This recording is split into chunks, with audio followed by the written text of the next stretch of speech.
The first problem reviews exponent rules. If you notice, the m to the negative 5 and the n to the negative 3 is negative, so you've got to make those positive. So you need to keep the 16n to the 4th and the 12m squared where they're at in the original problem. This m to the negative 5th is going to move to the bottom, so m to the 5th.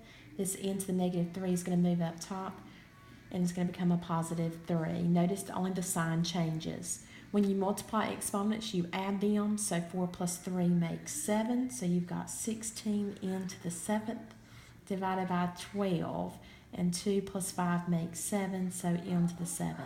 16 divided by 12 reduces to 4 thirds, m to the 7th. You can't simplify those anymore because that's an n and that's an m.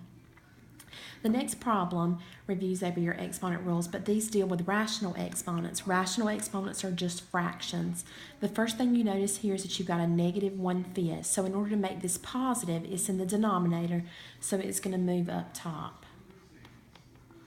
So I'm just going to rewrite the top portion. And this p to the 3rd raised to the 1/5. 1/5 is going to become positive. Remember, a power to a power, you multiply. So I keep the p to the 1/5, p to the 7/10, p to the 1/2, and 3 times 1/5 is 3/5.